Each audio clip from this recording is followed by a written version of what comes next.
ನಮಸ್ಕಾರ ವೀಕ್ಷಕರೇ, ನಾವಿರುವ ಈ ಸಮಾಜದಲ್ಲಿ ಜನರ ವಿಚಾರಗಳು, ಭಾವನೆಗಳು, ನಡೆ ನುಡಿ ಯಾವ ರೀತಿ ಬದಲಾಗ್ತಿದೆ ಈ ಯಾಂತ್ರಿಕ ಜೀವನದಲ್ಲಿ, ಈ ಸಮಾಜದಲ್ಲಿ ಜನರ ನಡೆ ನುಡಿ ಯಾವ ರೀತಿ ಇದೆ ಎನ್ನುವ ವಿಷಯ ಕುರಿತು ಕೆಲವು ವಿಷಯಗಳನ್ನು ಈ ವಿಡಿಯೋದಲ್ಲಿ ವ್ಯಕ್ತಪಡಿಸಿದ್ದೇನೆ. ಅರಿತು ನಡೆದರೆ ಸಂಸಾರ, ಮರೆತು ನಡೆದರೆ ತಿರಸ್ಕಾರ. ಕಲಿಯಬೇಕು ಜೀವನದ ಸಂಸ್ಕಾರ, ಕಲಿಯದಿದ್ದರೆ ಜನರ ಬಹಿಷ್ಕಾರ. ಹೊಂದಿಕೊಂಡು ಹೋದರೆ ಸತ್ಕಾರ, ಮಾಡು ಜನಕ್ಕೆ ಉಪಕಾರ. ಇದುವೇ ಜನರಿಗಾಗಿ ಸಮಾಚಾರ. ಎಲ್ಲರಿಗೂ ನನ್ನ ನಮಸ್ಕಾರ. ಇಲ್ಲಿ ಸಾಧ್ಯ ಮತ್ತು ಅಸಾಧ್ಯ ಇವೆರಡರ ವ್ಯತ್ಯಾಸ ಇಷ್ಟೇ.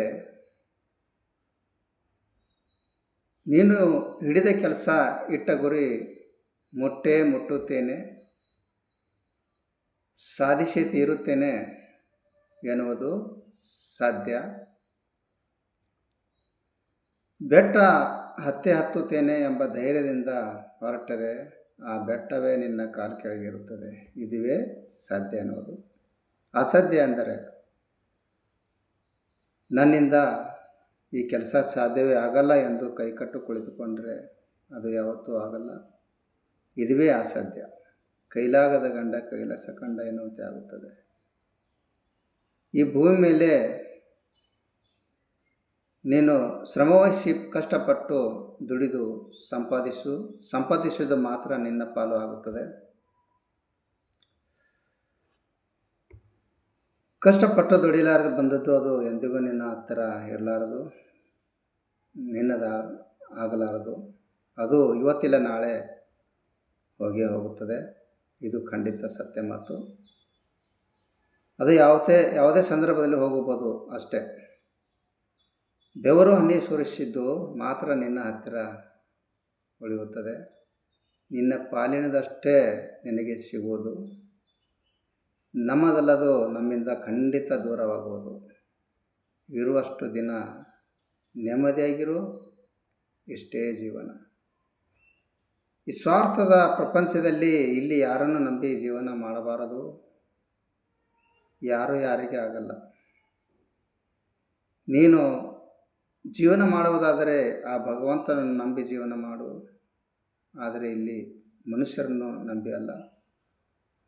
ಏಕೆಂದರೆ ಮನುಷ್ಯ ಪ್ರಾಣಿಗೆ ನಿಯತ್ತೇ ಇಲ್ಲ. ಇಲ್ಲಿರುವರು ಎಲ್ಲರೂ ಸ್ವಾರ್ಥಿಗಳೇ. ಆದರೆ ದೇವರನ್ನು ನಂಬಿದರೆ ನಮ್ಮ ಕಷ್ಟದ ಕಾಲಕ್ಕೆ ನಮ್ಮನ್ನು ಯಾವತ್ತೂ ಕೈ ಬಿಡುವುದಿಲ್ಲ. ನಿನ್ನ ಜೀವನದಲ್ಲಿ ಇನ್ನೊಬ್ಬರಿಗಾಗಿ ಕಣ್ಣೀರ ಹರಿಸಬೇಡ. ಅವರು ಎಂದಿಗೂ ನಿನ್ನ ಕಣ್ಣೀರಿಗೆ ಯೋಗ್ಯರಲ್ಲ.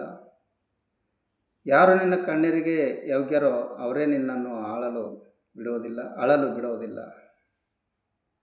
ಇದು ವಾಸ್ತವಿಕ ಸತ್ಯ.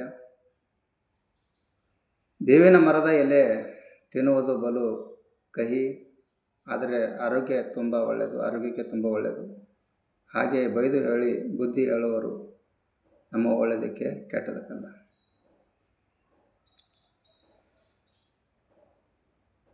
ನಮ್ಮ ದೇಶಕ್ಕೆ ರಕ್ಷಣೆ ಕೊಡುತ್ತಿರುವ ದೇಶದ 3 ದಳಗಳು ಅಂದರೆ ಭೂದಳ, ಜಲದಳ, ವಾಯುದಳ. ಇವರ ಸೇವೆಯು ದೇಶಕ್ಕೆ ಸರ್ವಶ್ರೇಷ್ಠ, ಅಮರ. ದೇಶದ ಗಡಿಯನ್ನು ಹಗಲು ರಾತ್ರಿ ಎನ್ನದೇ ರಕ್ಷಣೆ ಮಾಡಿ ದೇಶದ ಜನರನ್ನು ಸುರಕ್ಷಿತವಾಗಿ ನೋಡಿಕೊಳ್ಳುತ್ತಾರೆ. ಅವರ ಸೇವೆಯು ಅಮೂಲ್ಯವಾದದ್ದು. ಅವರಿಗೆ ನಮನ. ದೇಶ ನಮಗಾಗಿ ಏನು ಮಾಡಿದೆ ಎಂದು ಯೋಚಿಸೋದಕ್ಕಿಂತ ಈ ದೇಶಕ್ಕಾಗಿ ನೀನೇನು ತ್ಯಾಗ ಮಾಡಿದೆ ಎಂದು ಯೋಚಿಸು. ಇದುವೇ ದೇಶದ ಸ್ವಾಭಿಮಾನ ಎನ್ನುವುದು. ನಮ್ಮ ದೇಶವು ಕೃಷಿ ಪ್ರಧಾನವಾದ ದೇಶ. ನಮ್ಮ ದೇಶದಲ್ಲಿ ಹೆಚ್ಚಾಗಿ ಹಳ್ಳಿಗಳಲ್ಲಿಯೇ ವಾಸಿಸುತ್ತಾರೆ. ಚಿಕ್ಕ ಹಳ್ಳಿಗಳಿಂದ ಕೂಡಿದ ದೇಶ. ಹಳ್ಳಿಯ ಜನರು ಕೃಷಿಯನ್ನೇ ನಂಬಿಕೊಂಡು ಜೀವನ ನಡೆಸುತ್ತಾರೆ. ಇಲ್ಲಿ ರೈತ ಇಡೀ ದೇಶಕ್ಕೆ ಅನ್ನ ಹಾಕುತ್ತಾನೆ. ಅವನ ಸೇವೆ ಸರ್ವಶ್ರೇಷ್ಠ. ರೈತ ದವಸ ಧಾನ್ಯ ಬೆಳೆಸಿಲ್ಲ ಅಂದರೆ ಜನರು ಉಪವಾಸ ಬೀಳಬೇಕಾಗುತ್ತದೆ. ಯಾರ ಹತ್ತಿರ ಕೋಟಿ ಹಣವಿದ್ದರೇನು, ಬಂಗಾರ ಬೆಳೆ ಇದ್ದರೇನು, ಹೊಟ್ಟೆಗೆ ತಿನ್ನುವುದು ಅನ್ನನೇ. ರೈತನಿಗೆ ಒಂದು ದೊಡ್ಡ ನಮಸ್ಕಾರ. ನಮ್ಮಿಂದ ರೈತ ಇಲ್ಲ, ರೈತನಿಂದ ನಾವಿಲ್ಲ. ನಮ್ಮ ಜೀವನದಲ್ಲಿ ಕಲಿಯಬೇಕಾದದ್ದು ಭಾಳಷ್ಟಿದೆ. ಹುಟ್ಟಿನಿಂದ ಸಾಯುವವರೆಗೆ ನಮ್ಮ ಜೀವನವು ಕಲಿಕೆಯಲ್ಲಿ ಕೊನೆಗೊಳ್ಳುತ್ತದೆ. ತಂದೆಯಿಂದ ಜೀವನದ ಪಾಠ ಕಲಿತಾರೆ, ತಾಯಿಯಿಂದ ಸಂಸ್ಕಾರದ ಪಾಠ ಕಲಿತೇವೆ, ಶಿಕ್ಷಕರಿಂದ ಜ್ಞಾನದ ಬಗ್ಗೆ ಕಲಿತಾರೆ, ಶತ್ರುಗಳಿಂದ ಎಚ್ಚರಿಕೆಯ ಪಾಠ ಕಲಿತೇವೆ, ಈ ಸಮಾಜ ಜನರಿಂದ ಬದುಕಿನ ಪಾಠ ಕಲಿತೇವೆ. ಹರಕು ಮರುಕು ಸಂಸಾರ ಕಟ್ಟಿಕೊಂಡು ನಮ್ಮ ಬದುಕೆಂಬ ಬಂಡಿಯಲ್ಲಿ ಕಷ್ಟ ನಷ್ಟ ಸುಖ ದುಃಖ ಏಳು ಬೀಳು ಮಾನ ಅವಮಾನ ಅಪಮಾನ ಎಲ್ಲವೂ ಸಹಿಸಿಕೊಂಡು ಹೋಗೋದೇ ಜೀವನ. ನಾವಿರುವ ಈ ಸಮಾಜದಲ್ಲಿ, ಈ ಬಣ್ಣ ಬಣ್ಣದ ಲೋಕದಲ್ಲಿ ಬಣ್ಣ ಬಣ್ಣದ ಮಾತುಗಳನ್ನು ಆಡಿ ಮರಳುಗೊಳಿಸಿ ಮೋಸ ಮಾಡುತ್ತಿರುವ ಇಂಥ ಜನರಿಂದ ಬಹಳ ಎಚ್ಚರಿಕೆಯಿಂದಿರಬೇಕು. ಈ ಕಲಿಯುಗದಲ್ಲಿ ಒಳ್ಳೆಯವರಿಗಿಂತ ಕೆಟ್ಟವರೇ ಜಾಸ್ತಿ ತುಂಬಿಕೊಂಡಿದ್ದಾರೆ. ಒಳ್ಳೆಯವರಾಗಿ ಇದ್ದರೆ ಮೃದು ಸ್ವಭಾವದವರು ಕಂಡರೆ ಸಾಕು, ಅವ್ರನ್ನ ಚೆನ್ನಾಗಿ ಆಟ ಆಡಿಸುತ್ತಾರೆ. ಯಾರ ಹತ್ತಿರ ಯಾರ ಜೊತೆಯಲ್ಲಿ ಹೇಗಿರಬೇಕು ಹಾಗೇ ಇರಬೇಕು. ದುಡಿದೇ ಕಾಯಕಕ್ಕೆ ದುಡ್ಡಿನ ಬೆಲೆ ಕೊಡದ ಈ ಜನ ನಿಯತಕ್ಕೆ ಬೆಲೆ ಎಲ್ಲಿ ಕೊಡ್ತಾರೆ? ಅಂದರೆ ನಿಯತಕ್ಕೆ ಬೆಲೆ ಇಲ್ಲ. ಬರೀ ನಿಂದೆ ಮಾತುಗಳನ್ನು ಬಿಟ್ಟು ಬೇರೆ ಮಾತುಗಳು ಇಲ್ಲ. ಬಡವರ ಒಟ್ಟಿಗೆ ಒಡೆದು ಬದುಕಬೇಡ, ಬಡವರ ಶಾಪ ಸುಮ್ಮನೆ ಬಿಡಲ್ಲ. ಇಲ್ಲಿ ಈ ರಂಗುರಂಗಿನ ದುನಿಯಾದಲ್ಲಿ ಬಣ್ಣ ಬಣ್ಣದ ಮಾತುಗಳು ಆಡೋವರಿಗೆ ಹೆಚ್ಚು ಬೆಲೆ. ಎಷ್ಟೇ ನಿಯತ್ತಾಗಿ ಕೆಲಸ ಮಾಡಿದರೂ ಈ ಜನ ಬಣ್ಣ ಬಣ್ಣದ ಮಾತುಗಳನ್ನು ಆಡಿ ಕಣ್ಣಾಗ ಮಣ್ಣು ಚೆಲ್ಲಿ ಏನೂ ಮಾಡದೆ ಸುಮ್ಮನೆ ಹರಟೆ ಹೊಡ್ಕೊಂಡು ಸುಮ್ಮನೆ ಏನೂ ಮಾಡದೆ ಮಾಡಿದರಂತೆ ನಾಟಕ ಮಾಡಿ ಬೇಕಾಬಿಟ್ಟಿ ಕೆಲಸ ಮಾಡುವವರಿಗೆ ದೊಡ್ಡ ಗೌರವ ಸಿಗುತ್ತದೆ. ಇಲ್ಲಿ ಮಾನವ ಸಮಾಜಜೀವಿ, ಸಂಘಜೀವಿ. ಮನುಷ್ಯನಿಗೆ ಸಮಾಜದಿಂದಲೇ ಬೆಳವಣಿಗೆ. ಈ ಸಮಾಜ ಬಿಟ್ಟು ಹೊರಗೆ ಇರಲು ಸಾಧ್ಯವೇ ಇಲ್ಲ. ಇಲ್ಲಿ ಯಾರೇ ಆಗಲಿ 100 ಜನರ ಜೊತೆ ಮಾತಾಡ್ತಾ ಇರ್ತಾರೋ ಅವರು ಯಾವಾಗಲೂ ತುಂಬ ಸಂತೋಷವಾಗಿರ್ತಾರೆ.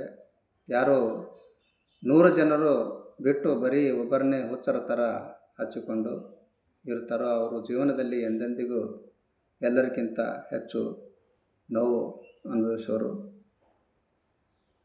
ನಮ್ಮ ಜೀವನದಲ್ಲಿ ನಾವು ಮಾಡುವ ಕೆಲಸಗಳಿಗೆ, ಸಾಧನೆಗಳಿಗೆ ಭಯಪಟ್ಟು ಕುಳಿತುಕೊಂಡರೆ ಬದುಕೋದು ಬಲು ಕಷ್ಟ, ಅಸಾಧ್ಯ. ತಪ್ಪೋ ಸರಿಯೋ ಹೆಜ್ಜೆ ಹಾಕಿ ನೋಡಿ. ಗೆದ್ದರೆ ಮುಂದೆ ನಡೆಸುತ್ತದೆ, ಒಂದು ವೇಳೆ ಸೋತರೆ ಮುಂದೆ ನೀನು ಏನು ಮಾಡಬೇಕೆಂದು ಪಾಠ ಕಲಿಸುತ್ತದೆ ಅಷ್ಟೇ.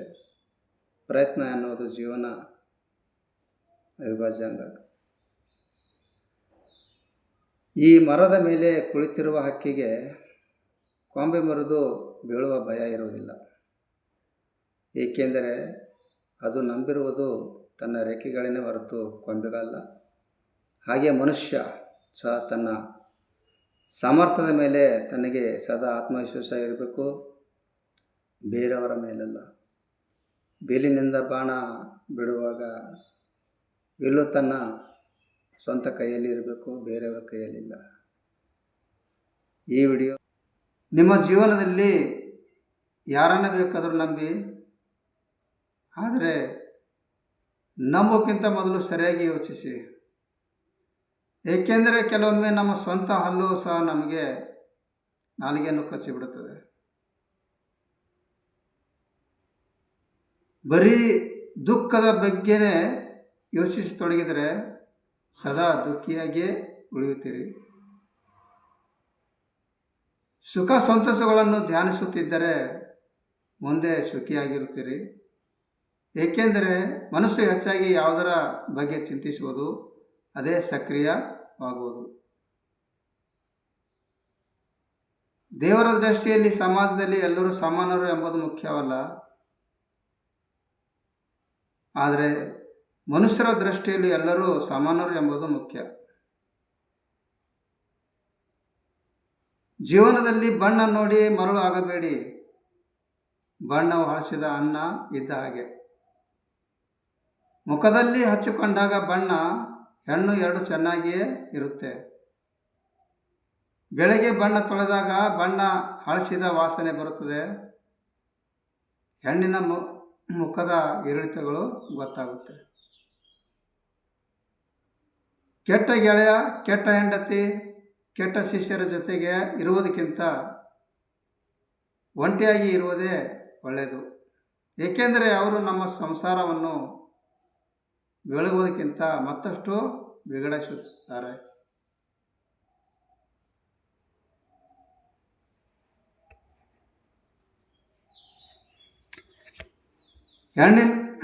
ಹೆಣ್ಣಿಲ್ಲದಿದ್ದರೆ ನೀ ಗಂಡನಲ್ಲ, ಹೆಣ್ಣಿಲ್ಲದಿದ್ದರೆ ನೀ ತಂದೆಯಲ್ಲ, ಹೆಣ್ಣಿಲ್ಲದಿದ್ದರೆ ಈ ಜಗವೇ ಇಲ್ಲ. ಈ ಹೆಣ್ಣಿನಿಂದಲೇ ಎಲ್ಲ. ಹೆಣ್ಣು ಸಂಸಾರದ ಕಣ್ಣು. ಸಂಶಯ ಅನ್ನೋದು ಎಷ್ಟೊಂದು ಅಪಾಯಕಾರಿ ಎಂದರೆ